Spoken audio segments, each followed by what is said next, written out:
दोस्तों स्वागत है आपका एक बार फिर फ्रेंड। हमारी भारतीय अर्थव्यवस्था की सीरीज जो हिंदी के अंदर चल रही थी, करीब 80 लेक्चर्स अभी तक अपलोड हो चुके हैं और ये सीरीज जो है अगर बात करें तो करीब 60% जो कंप्लीट हो चुकी है, 40% रिमेनिंग है जिसको मैं अब कंप्लीट करूंगा।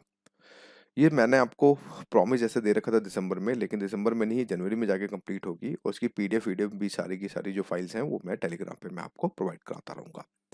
तो अभी तक हमने चैप्टर नंबर 9 देख लिया था, जिसमें आज जो हम लेक्चर नंबर 4 देखेंगे। हमने शेड्यूल अनशेड्यूल बैंक को देखा, हमने छुटपुट जो है लाइक हमने पब्लिक सेक्टर बैंक्स को देखा। आज जो है हम प्राइवेट सेक्टर बैंक्स में अगर हम बात करें तो इंडियन और फॉरेन को समझेंगे और साथ में जो हम आरआरबी के बैंक्स को ज़्यादा डिटेल के अंदर समझेंगे। क्योंकि यूपीएससी जो क्वेश्चंस बनाता है वो यहीं से बनाने की कोशिश करता है प्रीलिम्स ओरिएंटेड। अगर मेंस ओरिएंटेड क्वेश्चन आएगा तो ये बात ध्यान रखिएगा, ज़्यादातर जो चांसेस होंगे वो रीजनल बैंक, जो रीजनल रूरल बैंक है वहीं से क्वेश्चन आने के चांसेस सबसे ज़्यादा जो हमें देखने को मिलेंगे। तो अब स्टार्ट करते हैं, निजी बैंक क्या होते हैं। जैसे कि देखो सभी को पता है निजी बैंक नाम से ही, जैसे कोटक है, यश है, आईसीआईसीआई बैंक है, ये वही प्राइवेट वाले हैं और कुछ नहीं। बस ऐसे याद रखो, ये प्राइवेट वाले जो होते हैं ये सब जो होते हैं निजी बैंक्स के अंदर था, जिनका काम क्या होता है टू अर्न मैक्सिमम प्रॉफिट। जितना ज्यादा वो अपने आप को अर्न कर सके मैक्सिमम प्रॉफिट के साथ, उसी के साथ वो प्राइवेट बैंक को लेके आते हैं, राइट। देखिए सॉरी। देखिए मैं आपको पहले एक चीज बता दूं, किसी भी देश में ध्यान समझना। जैसे कि अगर मैं बात करूं डेवलप देश है, ये मैं अपनी तरफ से बता रहा हूँ, और एक डेवलपिंग कंट्री जैसे कि इंडिया, डेवलप देश के अंदर आप देखेंगे कि वहाँ पे जो मैक्सिमम काम होता है, 99% जो काम होता है वो प्राइवेट सेक्टर्स के अंदर होता है। लेकिन वहीं अगर आप डेवलपिंग कंट्री के अंदर आ जाएंगे, जिसमें ब्राजील भी आ गया, इंडिया भी आ गया, साउथ अफ्रीका भी आ गया, वहाँ पे आप ये देखेंगे कि वहाँ पे जो मैक्सिमम काम होता है वो कहीं ना कहीं गवर्नमेंट बैंक के अंदर ज़्यादा होता है rather than प्राइवेट बैंक के अंदर। ऐसा क्यों, पहले समझो। देखो निजी बैंक सबको पता है, इसके बारे में नहीं बात करूंगा मैं आपको जो आप मेरे लेक्चर्स सुन रहे हैं, टाइम दे रहे हैं, तो आपके जो थॉट्स हैं वो खुलने चाहिए। तो देखिए होता क्या है कि यहाँ पर डेवलप कंट्री में मैक्सिमम जो होती है कैपिटलिस्ट की पूरी मार्केट होती है, जिसको हम हिंदी के अंदर पूंजीवाद कहते हैं। तो उनका सबसे ज्यादा बोलबाला होता है और वो नहीं चाहते हैं कि गवर्नमेंट इनके अंदर आके इंटरफेयर करे, जिसके कारण वहाँ पे मैक्सिमम बैंक जो है होते हैं वो प्राइवेट होते हैं। और प्राइवेट के कारण आपको पता है, कोई अगर कोई लोन डिफॉल्टर भी कर जाए, जैसे कि हमारे अंदर तो जैसे कि सब्सिडी को माफ भी कर दिया जाता है, लोन माफी भी हो जाती है, वहां पे ऐसा नहीं होता। वहां पर लोगों की प्रॉपर्टी जो है सीज कर ली जाती है। इतना टफेस्ट लॉस जो है अगर बात करें तो यहाँ पे हमें देखने को मिलता है। लेकिन इंडिया में जस्ट थोड़ा उल्टा होता है। अगर किसी सरकारी बैंक से अगर कोई किसान अगर बैंक ले भी ले, अगर पैसा भी ले ले, तो उनके साथ ये होता है कि अगर वो नहीं चुका पाए तो गवर्नमेंट आके इंटरफेयर करके वहां पर जो है मतलब कि लोन माफ भी करते हैं, और ये एक मुद्दा भी हमारा चलता भी रहता है। तो यहाँ से भी एक मेन का क्वेश्चन राइज हो सकता है। लेकिन डेवलपिंग कंट्री में क्या होता है कि गवर्नमेंट बैंक और प्राइवेट बैंक के साथ कंपटीशन होता है, लेकिन ज्यादातर जो एज ए पब्लिक, जो पब्लिक होती है, जो हम जैसे लोग, वो हम गवर्नमेंट बैंक पे ज्यादा बिलीव रखते हैं। इसके पीछे रीजंस भी हैं, पहले हम रीजंस को समझते हैं, फिर इसके बाद हम प्राइवेट बैंक पाएंगे। देखो पहली बात तो सरकार का बैंक हो जाता है कि हाँ सरकारी है तो ट्रस्टवर्दी रहता है। दूसरा, इनके जो चार्जेस होते हैं, जैसे बाउंस चार्ज हो गया, ये चार्ज हो गया, फलाना चार्ज हो गया। आपने देखा होगा आज के समय में भसड़ चल रही है कि 10,000 रुपये मिनिमम बैलेंस होना चाहिए। अब भाई हम जैसे गरीब लोग, नॉर्मल लोग, जिनको 10,000 नहीं होंगे तो भाई वो क्या कर सकते हैं। लेकिन प्राइवेट बैंक, जहाँ पर प्राइवेट बैंक में 10,000 रुपये मिनिमम बैलेंस रखना जरूरी होता है, नहीं रखोगे तो फाइन मारते हैं, डेबिट मारते हैं, और पैसा जो है माइनस में चला जाता है। लेकिन सरकारी बैंक में ऐसा बहुत कम केसेस में हमने देखा है कि वहाँ पे कम होता है, कि मिनिमम बैलेंस 1,000 रुपये कर देते हैं, या 2,000 कहेंगे तो जीरो भी होता है, राइट। जैसे जनधन योजना के अंदर हम बात करें, तो जिसके कारण यहाँ पर कंपटीशन जो है गवर्नमेंट ज्यादा मतलब क्रिएट कर पाती है एज ए प्राइवेट बैंक के तौर, मतलब कि प्राइवेट बैंक को कम कंपटीशन देखने को मिलता है। और पब्लिक जो होती है वो पब्लिक भी गवर्नमेंट की तरफ ही ज्यादा आगे बिलीव ज्यादा रखती है। फिर भी इस तरह के जो Kotak bank, Yes bank, ICIC bank है, और ये एचडीएफसी और एक्सिस और ये आईडीएफसी, जो इस तरह के कुछ बैंक्स हैं, हालांकि ये लोग रॉयल कस्टमर्स को ज्यादा ट्रीट करते हैं। जैसे कि आपने देखा होगा कि सरकारी किसी ग्रामीण क्षेत्र के अंदर भी आपने कोई स्टेट बैंक की अपने कोई ना कोई एक शाखा जरूर देखी होगी, लेकिन वहीं आप प्राइवेट बैंक्स के एक्सेस को नहीं देख पाएंगे, क्योंकि प्राइवेट बैंक वाले ज्यादातर अपने आप को टायर 1 और टायर 2 सिटीज में ही सिमट कर रह गए हैं।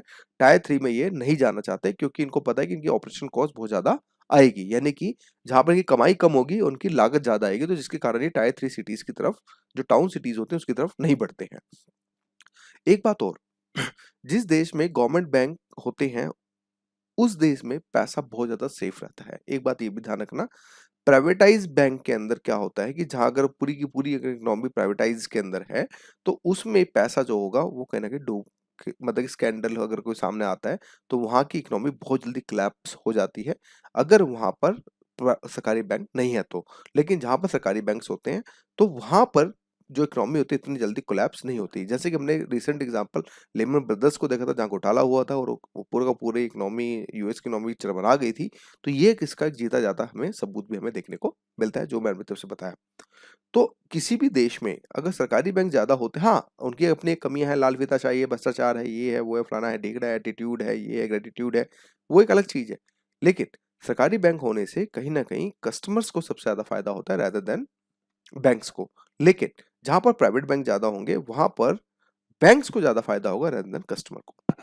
और एक बात ध्यान रखिएगा कि जो ये प्राइवेट बैंक्स होते हैं ये कोई फ्री वाले नहीं होते हैं। ये कहीं ना कहीं इनका मोटिव पैसा कमाना ही होता है और ये जो हम जैसे जो लोगों का खून चूस कर जो पैसा कमाते हैं। तो निजी बैंक वह बैंक होते हैं जहां पर हिस्सेदारी होती है वो प्राइवेट व्यक्तियों के हाथ में होती है जिनमें शेयर धारकों के पास होती है और निजी बैंक इनको कहलाते हैं। सार्वजनिक क्षेत्र के बैंक की तरह निजी क्षेत्र के बैंक भी भारतीय रिजर्व बैंक द्वारा ही मतलब कि नियम और विनियम यानी कि इनको जो है रेगुलेट जो किया जाता है वो कहीं ना कहीं आरबीआई के द्वारा ही रेगुलेट होते हैं। अगर इनके ऊपर जो बाप बैठेगा वो कहीं ना कहीं अगर बात करें तो वो आरबीआई ही जो है बैठ के चलेगा। यानी कि बात समझ आएगी निजी हाथों के अंदर होता है निजी बैंक।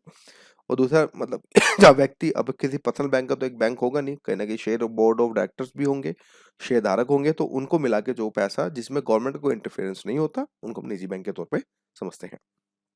हालांकि ये अपने ग्राहकों के लिए अपनी स्वतंत्र वित्तीय रणनीति के लिए तैयार कर सकते हैं। निजी बैंक के बैंकों की कुल बाजार हिस्सेदारी भारतीय बैंकिंग प्रणाली में मात्र 7% है। यानी कि आप ये मान के चलो कि निजी बैंक के जो इनका पूरा कैपिटलिस्ट है चीजें हैं वो सिर्फ 7% है। यानी आज भी अगर हम बात करें 93% जो मार्केट फ्लो कर रही है वो कहीं ना कहीं गवर्नमेंट बैंक ही जो है कर रही है। जिसके कारण अगर हम बात करें अगर ये कोलैप्स भी हो जाते हैं तो भी कोई दिक्कत वाली बात नहीं क्योंकि जनता का जो पैसा वो ज्यादातर जो है अगर बात करें तो वो कहीं ना कहीं गवर्नमेंट बैंक के हाथों में ही सबसे ज्यादा देखने को मिलता है। साथ में ये एक बात ये भी है कि बेहतर प्रदर्शन करने वाले बैंकों को समर्थन देने के बजाय बेहतर प्रदर्शन करने वाले बैंकों को मजबूत करने के उद्देश्य से केंद्र सरकार निजीकरण अभियान हालांकि इन्होंने अभी शुरू की सिर्फ हम बाद में बात करेंगे जब ये सीरीज कंप्लीट करेगी जब। अभी क्या है कि गवर्नमेंट क्या है कि आपने देखा होगा कि प्राइवेटाइज के पीछे ज्यादा भाग रही है। मैं एक बात ये भी बता दूं दोस्तों प्राइवेटाइज होने से कहीं ना कहीं कस्टमर्स को ही घाटा होगा। क्योंकि प्राइवेटाइज वाले क्या होते हैं भाई इनके नियम और विनियम आपको पता है रोज चेंज होते हैं इनके बाउंस चार्ज इतने ज्यादा होते हैं। इनके अगर आप अगर आप एक लोन पे ना करें तो इनके जो लेट पेमेंट चीज चार्ज है वो करीब 1200-1500 रुपए होती है। आप देखो ध्यान से। लेकिन वही गवर्नमेंट बैंक में जैसे कि फॉर एग्जांपल मैंने सेंट्रल बैंक में एक एनएफटी कराई किसी के अकाउंट के अंदर मेरे मात्र 5 रुपए चार्ज लगे। वहीं मैंने एक्सिस बैंक से एनएफटी कराई किसी दूसरे बैंक के लिए तो वहीं मेरे के 250 रुपए इन्होंने उड़ा लिए।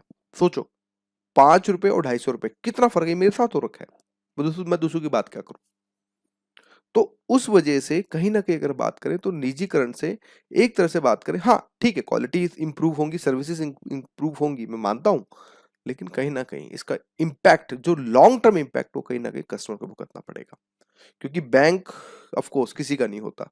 वो क्या करता है जनता का पैसा लिया राउंड ट्रिपिंग की तरह से घुमाया इधर से इंटरेस्ट इधर से कम ब्याज में दिया उधर से ज्यादा ब्याज लिया और बीच का जो प्रॉफिट तो वो कमाता है राइट यही होता है। तो उसके कारण कहीं ना कहीं कस्टमर को ही जो है लॉस सबसे ज्यादा देखने को मिलता है। तो कहने का मतलब ये था कि मैंने आपको यहाँ पे ये समझाने की कोशिश करी कि आखिर हमारा जो सरकारी मतलब जिस तरह से लाइक प्राइवेट बैंक काम करता है एक इंडियन बैंक्स होते हैं जैसे कि आपका आईसीआईसीआई हो गया आपका एचडीएफसी हो गया एक्सिस हो गया सब इंडियन बैंक्स हैं। अब हम समझेंगे कि फॉरेन बैंक्स जो होते हैं वो क्या होते हैं। तो देखिए लाइक विदेशी बैंक की अगर मैं बात करूं तो फॉरेन बैंक्स देखिए दोस्तों किताबों में सब कुछ है। यहाँ मैं क्या समझाने की कोशिश कर रहा हूँ आप उस चीज को समझने की कोशिश कीजिएगा। देखिए पहली बात ये फॉरेन बैंक्स होते हैं यानी कि ऑफ कोर्स अगर फॉरेन कोई बैंक अगर इंडिया के अंदर आके काम करेगा तो उसका भाई एम क्या होगा भाई डेफिनेटली प्रॉफिट कमाना। भाई प्रॉफिट के बगैर अगर प्रॉफिट नहीं कमाएंगे तो भाग जाएंगे। तो जिसके कारण कुछ जो बैंक्स होते हैं जो बड़े-बड़े जो जो बैंक होते हैं जैसे सिटी बैंक हो गया, एचएसबीसी बैंक्स हो गया, ये कुछ ऐसे बैंक्स होते हैं जो काफ़ी बड़े बैंक होते हैं जो पूरे ऑल ओवर वर्ल्ड के अंदर फैले हुए हैं। लेकिन जब ये लोग इंडिया के अंदर आते हैं, ठीक है? तो ऐसा नहीं है कि इंडिया के अंदर आ रहे हैं तो इनका जो है लाइक इनको अपना फ़ोन इनको इंडिया के रूल्स एंड रेगुलेशन नहीं मानने पड़ेंगे, ऐसा भी कुछ नहीं है। भाई इनको आरबीआई के जो नियम्स हैं उनको भी मानना पड़ेगा। तो पहली बात तो ये कि एक तो इनको अपने देश के जो मान लो अगर एचएसबीसी का एग्जांपल एक तो इनको अपने ओन कंट्री के भी रूल्स एंड रेगुलेशन मानने पड़ते हैं। फिर जब ये अगर इंडिया में ट्रांसफर होते हैं तो उसके भी रूल्स एंड रेगुलेशंस जो आरबीआई के थ्रू जो भी गाइडलाइन जो दी जाती हैं उसके भी जो है रूल्स एंड रेगुलेशन मानने पड़ते हैं, राइट? फिर इसके बाद क्या होता है कि इंडिया में एक कॉट है कि अगर 20 बैंक से ऊपर अगर शाखा हो जाती है किसी भी बैंक की, मान लो एचएसबीसी का एग्जांपल लेते हैं, हांगकांग शंघाई शंघाई बैंक का, अगर इसने 20 से ऊपर अगर शाखाएं अगर मान लो भारत में खोल दी तो इनके ऊपर पीएसएल लागू हो जाएगा। पीएसएल का मतलब क्या था? Priority sector lending. Priority sector lending में ये होता है कि 40% जो लोन होगा वो आप गरीब तबके को लोगों को लोन देंगे। ध्यान से समझना, ये अभी वैसे पीएसएल आगे आएगा, मैं लेकिन आपको अभी समझाने की कोशिश कर रहा हूं। तो इन पे क्या है, पीएसएल लागू हो जाएगा। जब पीएसएल लागू हो जाएगा तो ये लोग फिर क्या करेंगे भाई, इनको अपना मेजर जो कैश है वो उनको यहाँ पे 40% के आसपास इनको बंद करना पड़ेगा। तो जिसके कारण जो फॉरेन बैंक्स होते हैं जैसे स्टैंडर्ड चार्टर्ड है, ठीक है, स्टैंडर्ड चार्टर्ड बैंक है या फिर एचएसबीसी सिटी बैंक है, ठीक है, तो ये लोग क्या करते हैं, अपनी जो कोर यूनिट है यानी कि 19 तक ही अपने आप को सीमित रखते हैं। भाई एक तो ये बेनिफिट होता है कि 19 बैंक अगर रखते हैं तो हमारे भारतीय बैंकों का जो बोलबाला जो सबसे ज्यादा रहता है। फिर दूसरा, ये जो 19 बैंक्स होते हैं आपने देखा होगा ये ज्यादातर मेट्रो सिटीज में ही होते हैं, चाहे दिल्ली हो गया, मुंबई हो गया या फिर चेन्नई हो गया, जो भी बड़ी बड़ी सिटीज है बस वहीं पे ही खोलने की कोशिश करते हैं, उसके अलावा कहीं नहीं जाते। हाँ, ये कॉर्पोरेट लोगों को लोन दे देते हैं, कॉर्पोरेट्स हो गया फिर बड़े बड़े जो टेक फर्म्स हो गया फिर कोई भी बड़ी बड़ी इंडस्ट्री हो गया फिर जो भी हो गया उनको लोन देते हैं, लेकिन ये लोग गरीब किसानों को लोन देने से बचते हैं। कभी आपने सुना कि किसी किसान ने कभी एबीएन एमरो से या फिर स्टैंडर्ड चार्टर्ड से लोन उठाया? कभी नहीं सुना होगा आपने, ना कभी सुनेंगे। क्यों? इसके पीछे एक रीजन यही है कि जहां इनकी 20+ शाखाएं हुई वहां इन पे पीएसएल लागू हो जाएगा। तो इस चीज से बचने के लिए ये अपने आप को 19 तक ही सीमित रखते हैं। समझ आ गया? तो अब विदेशी बैंक है तो ऑफकोर्स इनके हेड ऑफिस भी विदेशों में होंगे भाई, इनका जो मेन हेड ऑफिस उनका बाप होगा वो तो हेड ऑफिस उनके देश का होगा। तो ये एक तो ये बात होगी, दूसरा फिर कॉर्पोरेट अंतरराष्ट्रीय बैंक्स में आ जाते हैं कई भी इनके, ऑफकोर्स मल्टीनेशनल एमएनसीज कंपनीज इनको बैंक्स बोल सकते हैं कि मल्टीनेशनल बैंक्स होते हैं। फिर दूसरा इसमें ये होता है कि ये कॉर्पोरेट्स ग्राहकों की तरफ थोड़ा सा ज्यादा फोकस करते हैं, ये रदर देन जो आम किसान है उसके छोड़ के ये कॉर्पोरेट ग्राहकों की तरफ जो है सबसे ज्यादा जो है आगे बढ़ने की जो यहाँ पर कोशिश करते हैं, ठीक है। फिर इसमें एक चंक होता है, चंक का मतलब ऐसे समझें कि इसमें एक समस्या ये होती है कि आज के समय विदेशी बैंक, क्वेश्चन आ जाए कि विदेशी बैंक क्यों नहीं फुल फुल पा रहे हैं, तो पहला कारण तो पीएसएल हो गया, ठीक है, ये भी प्राइवेट सेक्टर लैंडिंग के ऊपर मतलब कि मतलब भारत सरकार जो है प्रतिबद्ध है। तो एक तो एक ये भी रीजन है कि जिसके कारण एक पीएसएल जो है एक तो इनको ही रोक रहा है। दूसरा फिर इनका जो ये क्या है, हाइयर रेट के ऊपर देते हैं इनके, आपने देखा होगा जो मेंटेनेंस चार्जेस होते हैं बहुत ज्यादा हाई होते हैं। इवन किसी किसी बैंक में 2,500 होते हैं मेंटेनेंस चार्जेस। मेंटेनेंस चार्जेस का मतलब ये होता है कि पर मंथ वो आपके 2,500 आपके अकाउंट से डेबिट कर लेंगे। जैसे कि आप एग्जांपल्स के तौर पर स्टैंडर्ड चार्टर्ड में आप जाइएगा, आप अपना लो बैलेंस रखिए, फिर आपको समझ आएगा कि कितना आपका बैलेंस जो है कटता है। तो ये सब चीजें करने के कारण जो है विदेशी बैंक आज के समय अगर हम बात करें तो फल फूल नहीं पा रहे हैं, और ना ही इनको हमें फलने फूलने देना भी है। क्यों? हमें अपने इंडियन बैंक्स को ही आगे जो है प्रमोट करके चलना है, ठीक है। फिर नेक्स्ट आते हैं, अब देखिए ये है कि इन बैंकों की 5 अरब रुपए की न्यूनतम पूंजी आवश्यकता, ये सब फैक्चुअल है। बेसल नॉर्म्स आगे आएगा, बेसल मापदंड को निर्धारित पूंजी पर्याप्त अनुपात होना चाहिए, ये सब फैक्चुअल है, इसको आप थोड़ा सा देख लीजिएगा। जो मेरा कंसेप्ट था, कोर कंसेप्ट कि भाई फॉरेन बैंक्स का क्या है किस तरह से, वो मैंने आपको यहाँ समझाने की कोशिश करी। और 1990 के दशक में उदारीकरण के बाद से हमें ये पता चलता है कि विदेशी बैंकों ने भारत में प्रवेश किया और वर्तमान में करीब 44 विदेशी बैंकों की भारत में उपशाखा, यानी कि कुल मिलाकर 44 ऐसे बैंक्स हैं मतलब कि जो भारत के अंदर उपस्थित हैं अलग अलग। अब जैसे एचएसबीसी हो गया, सिटी बैंक हो गया, ऐसे कुल मिलाकर जैसे बीएनपी परिवार हो गया जिसके अंदर मैंने काम किया है, बैंक ऑफ नेशनल पेरिस के अंदर। तो कुछ ऐसे बैंक्स को अगर बात करें तो इस तरह के 44 बैंक जो है भारत के अंदर हमें जो है देखने को मिलते हैं। कुछ एग्जाम्पल्स के तौर पर अगर हम देखें, जैसे कि नेशनल ऑस्ट्रेलिया बैंक है, ड्यूश बैंक है, bank of Bahrain and Kuwait है, कतर नेशनल बैंक है, बैंक ऑफ सीलोन है, सिटी बैंक है जो न्यूयॉर्क का है, अमेरिकन एक्सप्रेस बैंकिंग कॉर्पोरेशन है। तो ये सब जो ये अगर बात करें तो ये कहीं ना कहीं बैंकिंग सिस्टम के अंदर जो है देखने को मिलते हैं। तो कल से हम जो है आरआरबी करेंगे, रूरल जो आपका बैंक है उसको क्रिटिकल एनालिसिस करेंगे, क्योंकि वहां से क्वेश्चंस आने के चांसेस बहुत ज्यादा होते हैं। तो आज की वीडियो के लिए इतना ही, कल फिर मिलेंगे। So thank you for watching my video.